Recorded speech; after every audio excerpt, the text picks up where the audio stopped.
Pada Selasa 3 Desember 2024, China melarang ekspor mineral penting seperti gallium, germanium, dan antimon ke Amerika Serikat.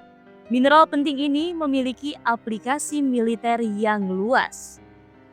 Larangan tersebut semakin meningkatkan ketegangan perdagangan antara Amerika Serikat dan China. Sehari setelah tindakan keras terbaru Washington terhadap sektor chip Tiongkok.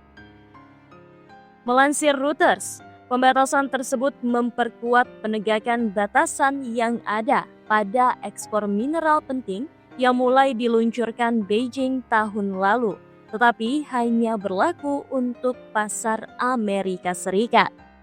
Ini merupakan eskalasi terbaru ketegangan perdagangan antara dua ekonomi terbesar di dunia menjelang Presiden terpilih Donald Trump menjabat bulan depan. Arahan Kementerian Perdagangan Tiongkok tentang barang-barang penggunaan ganda dengan aplikasi militer dan sipil mengutip Masalah Keamanan Nasional. Perintah tersebut yang berlaku segera juga mengharuskan peninjauan yang lebih ketat terhadap penggunaan akhir untuk barang-barang grafit yang dikirim ke Amerika Serikat.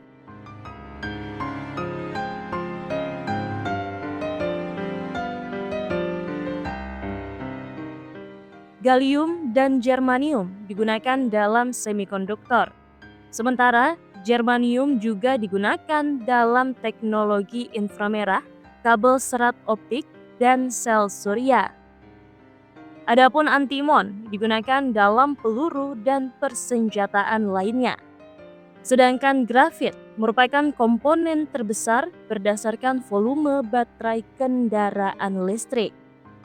Langkah tersebut telah memicu kekhawatiran baru bahwa Beijing selanjutnya dapat menargetkan mineral penting lainnya, termasuk yang memiliki penggunaan yang lebih luas seperti nikel atau kobalt.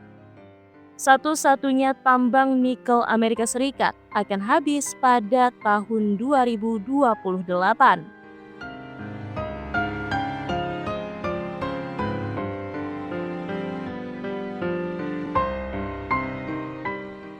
Juru bicara tersebut juga menambahkan, kontrol baru ini hanya menggarisbawahi pentingnya memperkuat upaya Amerika Serikat dengan negara-negara lain untuk mengurangi resiko dan mendiversifikasi rantai pasokan penting dari RRC atau Tiongkok. Perwakilan Trump tidak segera menanggapi permintaan komentar yang dilayangkan Reuters.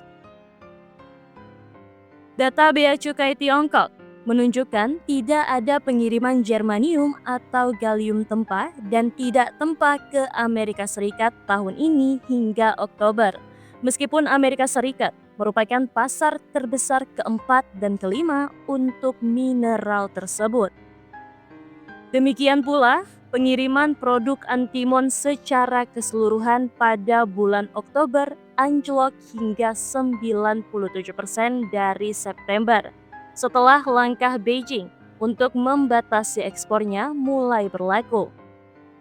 Tahun lalu, Tiongkok menyumbang 48% dari produksi antimon secara global, yang digunakan dalam amunisi, rudal inframerah, senjata nuklir, dan kacamata penglihatan malam, serta dalam baterai dan peralatan fotovoltaik.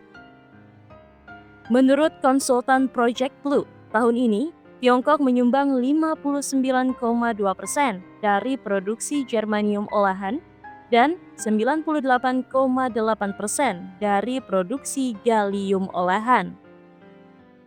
Harga antimon trioksida di Rotterdam telah melonjak sebesar 228% sejak awal tahun menjadi 39.000 US dollar per metrik ton pada 28 November. Dari data penyedia informasi, Argus menunjukkan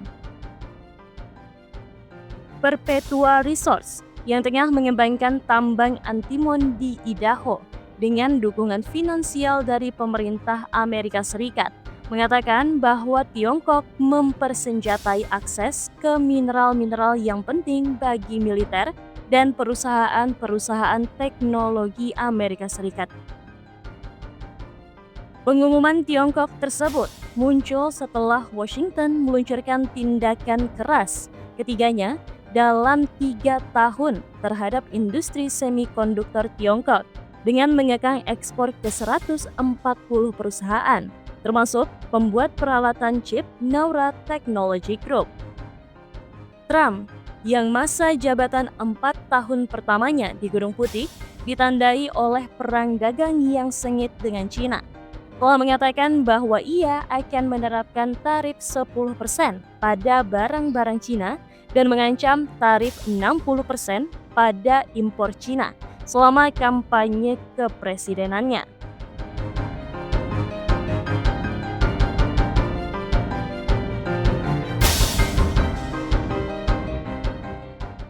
Secara terpisah, beberapa kelompok industri Tiongkok pada hari Selasa meminta anggotanya untuk membeli semikonduktor buatan dalam negeri. Dengan salah satu kelompok mengatakan chip Amerika Serikat tidak lagi aman dan dapat diandalkan.